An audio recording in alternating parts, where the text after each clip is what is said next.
Ration பச்சரிசியை வச்சு பஞ்சு போன்ற சாஃப்டான கொழுக்கட்டை தாங்க பண்ண போகிறோம். அதுக்கு ஒரு மிக்சிங் பவுலில் 1 கப் அளவுக்கு ரேஷன் அரிசியை நல்லா கழுவிட்டு 3 மணி நேரம் ஊற வச்சுருங்க. இன்னொரு பவுலில் 1 டேபிள் ஸ்பூன் அளவுக்கு மாவு ஜவ்வரிசியும் நல்லா கழுவிட்டு 3 மணி நேரம் ஊற வச்சுருங்க.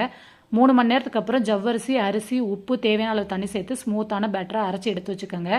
இப்போ அடுப்பில் ஒரு நான்ஸ்டிக் கடாய் வச்சுட்டு நம்ம அரைச்ச மாவு 2 டீஸ்பூன் நல்லெண்ணெய் சேர்த்து பாத்திரத்தில் ஒட்டாமல் இந்த அளவுக்கு நல்லா வதங்கி வந்ததும் பிளேட்டில் கொட்டிட்டு இது கூட 1 டீஸ்பூன் நெய் சேர்த்து சாஃப்டான பதத்துக்கு பிசைஞ்சு வச்சுருங்க. இப்போ நம்ம ஸ்டஃபிங் ரெடி பண்ணிக்கலாம்.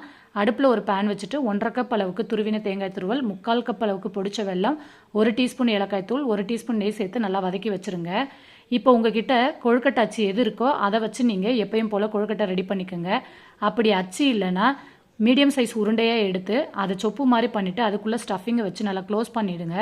இதே மாதிரியே எல்லா கொழுக்கட்டையும் ரெடி பண்ணிவிட்டு இட்லி பாத்திரத்தில் 15 நிமிஷம் வேக வச்சு எடுத்திங்கன்னா சாஃப்டான கொழுக்கட்டை ரெடி. நீங்களும் ட்ரை பண்ணுங்கள். நம்ம சேனலே சப்ஸ்கிரைப் பண்ணிக்கோங்க. பாய்.